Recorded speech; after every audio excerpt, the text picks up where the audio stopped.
স্বাগত ডিবিসি সংবাদে আপনাদের সাথে আছি অর্ঘমিত্রা তরফদার। লন্ডনের প্রধান উপদেষ্টা ডক্টর মোহাম্মদ ইউনূস ও বিএনপির ভারপ্রাপ্ত চেয়ারম্যান তারেক রহমানের বৈঠক আছে। এই বৈঠক রাজনীতির জন্য ইতিবাচক বলছেন দলের স্থায়ী কমিটির সদস্য ডক্টর খন্দকার মোশাররফ হোসেন। তিনি জানিয়েছেন বৈঠকে নির্বাচন এগিয়ে আনার বিষয়টি সবচেয়ে বেশি গুরুত্ব পাবে। নির্বাচন ইস্যুতে কোনো সমঝোতা আসলেও সম্মতি থাকবে বিএনপির, আলোচনায় থাকবে সংস্কার ও বিচার প্রসঙ্গ।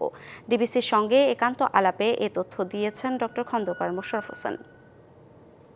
ডিবিসি নিউজের বিশেষ আয়োজনে সঙ্গে আছে আমি আনোয়ার হোসেন। বর্তমানে রাজনৈতিক অঙ্গনে আলোচনার অন্যতম একটি প্রধান বিষয় হয়ে দাঁড়িয়েছে অন্তর্বর্তী সরকারের প্রধান উপদেষ্টা ডক্টর মোহাম্মদ ইউনূস এবং বিএনপির ভারপ্রাপ্ত চেয়ারম্যান তারেক রহমানের সঙ্গে বৈঠক ঘিরে। অর্থাৎ এক কথায় যদি বলি তাহলে সবার দৃষ্টি এখন লন্ডনে। এই বিষয় নিয়ে আজকে আমরা আলোচনা করব। আমাদের সঙ্গে অতিথি হিসেবে আজকে উপস্থিত আছেন বিএনপির স্থায়ী কমিটির সদস্য ডক্টর খন্দকার মোশাররফ হোসেন। স্যার, আপনাকে স্বাগত। ধন্যবাদ ডিবিসির শ্রোতা দর্শকদের। স্যার, যেটি বলছিলাম, খুব আলোচনার একদম অন্যতম একটি জায়গা তৈরি হয়েছে রাজনৈতিক অঙ্গনে, সেটি হচ্ছে যে প্রধান উপদেষ্টা ডক্টর মোহাম্মদ ইউনূস এবং বিএনপির ভারপ্রাপ্ত চেয়ারম্যান তারেক রহমানের সঙ্গে একটি বৈঠক হবে লন্ডনে। সফররত আছেন প্রধান উপদেষ্টা। স্যার, একটু শুরুতেই জানতে চাই যে এই বৈঠকের সম্ভাব্য বিষয়বস্তুগুলো আসলে কি? প্রথমে আমি বলতে চাই যে আমাদের দেশের প্রধান উপদেষ্টা আমাদের দলের ভারপ্রাপ্ত চেয়ারম্যানকে এই বৈঠকের জন্য আমন্ত্রণ জানিয়েছেন। এই আমন্ত্রণকে আমি বর্তমান রাজনৈতিক প্রেক্ষাপটে অত্যন্ত ইতিবাচক বলে আমি বিশ্বাস করি। ঠিক এপ্রিলে এখন যখন এই সরকার বলেছে, আমরা বলছি যে এই ফেব্রুয়ারি মার্চে রমজানের মধ্যে যদি এপ্রিল ইলেকশন করতে হয়, তো রমজানের মধ্যে প্রচার প্রপাগান্ডার সময়টা থাকে। এটা কিন্তু কখনোই কোনো দলের প্রতি কোনো প্রার্থীর পক্ষে এটা সম্ভব না। তো সেই জন্য উপযুক্ত সময় ডিসেম্বর হয়। তারপরেও যদি প্রধান উপদেষ্টা বলেন আমাদের ভারপ্রাপ্ত চেয়ারম্যানের, যদি তার অসুবিধার কথাগুলো বলেন সেটা গ্রহণযোগ্য হয়, তাহলে সেখানে একটা সমঝোতা হতে পারে।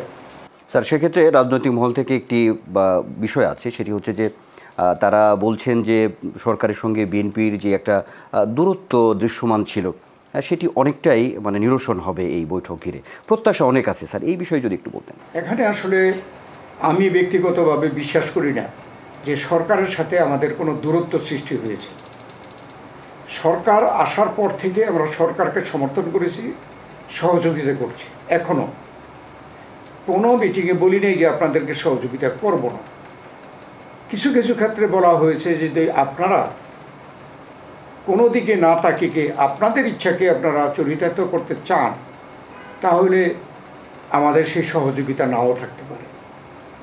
আমরা বিশ্বাস করি যে এটাকে মূল্যায়ন করেই প্রধান উপদেষ্টা আমাদের ভারপ্রাপ্ত চেয়ারম্যানকে আমন্ত্রণ জানিয়েছেন আলোচনার জন্য। স্যার, বিএনপির ভারপ্রাপ্ত চেয়ারম্যান তারেক রহমানের দেশে ফেরা নিয়েও একটি সংবাদ আছে আমাদের কাছে, যে খুবই আপনাদের যারা নীতি নির্ধারণী পর্যায়ের যারা আছেন দলের, তাদের পক্ষ থেকেও বিভিন্ন অনুষ্ঠানে বলা হচ্ছে যে তিনি খুব শীঘ্রই দেশে ফিরবেন। স্যার, এই বিষয়ে যদি স্যার একটু বলতেন। না, আমি মনে করি না যে এই বৈঠকে আমাদের ভারপ্রাপ্ত চেয়ারম্যান তার দেশে ফেরার ব্যাপারে কোনো আলোচনা করবে। আমরাও মনে করি না। গণতান্ত্রিক পরিবেশ সৃষ্টি হলে অবশ্যই তিনি দেশে যত দ্রুত সম্ভব ফিরবেন এবং আমাদেরকে নেতৃত্ব দিবেন। অনেক ব্যস্ততার মধ্যে স্যার আপনি আমাদেরকে সময় দিয়েছেন, আপনাকে অসংখ্য ধন্যবাদ। শ্রোতা এবং দর্শকদেরকে আমি শুভেচ্ছা জানাচ্ছি। দর্শক, এই ছিল আজকের আলোচনায়। সর্বোপরি বলা যায় প্রধান উপদেষ্টা ডক্টর মোহাম্মদ ইউনূস এবং বিএনপির ভারপ্রাপ্ত চেয়ারম্যান তারেক রহমানের সঙ্গে যে বৈঠক, এই বৈঠককে ঘিরে যে আশা প্রত্যাশার জায়গা তৈরি হচ্ছে, তাতে করে বলাই যায় যে এই যে অস্থিরতা এবং সংকট চলছে রাজনীতিতে, তাতে করে অনেকটাই সংকট নিরসনে এই বৈঠক ভূমিকা পালন করবে। সবাইকে ধন্যবাদ ডিবিসি নিউজের বিশেষ আয়োজনে এতক্ষণ সঙ্গে থাকার জন্য।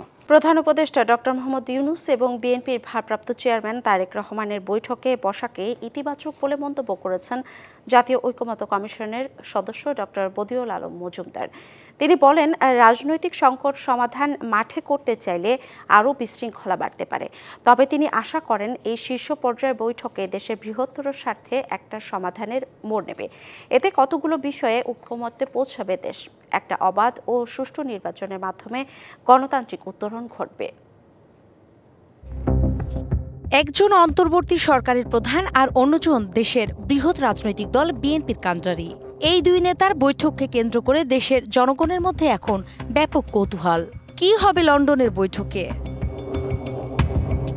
ভোটের দিনক্ষণ, রাষ্ট্র সংস্কার, জুলাই সনদ সহ সংশ্লিষ্ট অন্যান্য বিষয়ে কি বোঝাপড়া হয় তা নিয়েও রাজনৈতিক অঙ্গনে চলছে নানা আলোচনা। প্রধান উপদেষ্টার সঙ্গে তারেক রহমানের বৈঠকের পর অন্তর্বর্তী সরকার ও বিএনপির দূরত্ব কমে আসতে পারে বলে মনে করছেন কেউ কেউ। ঐক্যমত্য কমিশনের সদস্য ডক্টর বদিউল আলম মজুমদার মনে করেন, বর্তমান রাজনৈতিক পরিস্থিতিতে মাঠে সমাধান মিলবে না। তাই ডক্টর ইউনূস ও তারেক রহমানের বৈঠক নিয়ে তিনি আশাবাদী। অতীতের সরকারের অধীনে আমরা দেখেছি যে রাজপথে সমস্যা সমাধানের প্রচেষ্টা, রাজপথে কোনো সমস্যার সমাধান হয় না। রাজপথের সমস্যা আরও প্রকট হয়, ব্যাপক হয়, সহিংসতার রূপ নেয়, অনেক সময় বেসামাল পর্যায়ে পৌঁছায়। তার ধারণা, এই দুই নেতার বৈঠকের মাধ্যমে সুষ্ঠু নির্বাচনের পথ তৈরি হবে, যাতে উত্তরণ ঘটবে গণতন্ত্রের। আমি আশা করি যে এই আলোচনার ভিত্তিতে তারা একটা সমাধানে পৌঁছবে। কতগুলো বিষয়ে তাদের মধ্যে যে মত পার্থক্য আছে, এই মত পার্থক্যতার ইতি ঘটবে এবং কতগুলো বিষয়ে তারা ঐক্যমত্যে পৌঁছবে, যার ফলে একটা সুষ্ঠু নিরপেক্ষ নির্বাচনের পথ সুগম হবে। এরই মধ্যে প্রধান উপদেষ্টা ও তারেক রহমানের বৈঠক নিয়ে আসার কথা জানিয়েছে বিএনপি। নূপুর মাহমুদ, ডিবিসি নিউজ, ঢাকা। ইরানের রাজধানী তেহরানে পারমাণবিক স্থাপনা লক্ষ্য করে ক্ষেপণাস্ত্র ও ড্রোন হামলা চালিয়েছে ইসরায়েলি বাহিনী।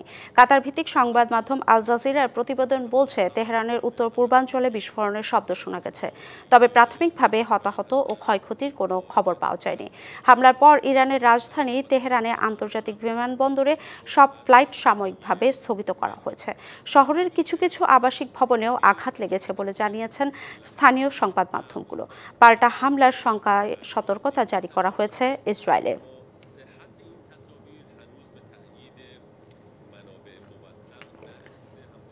ভারতের গুজরাটের আহমেদাবাদে উড়োজাহাজ বিধ্বস্তের ঘটনায় নিহতের সংখ্যা বেড়ে দাঁড়িয়েছে 290 জনে।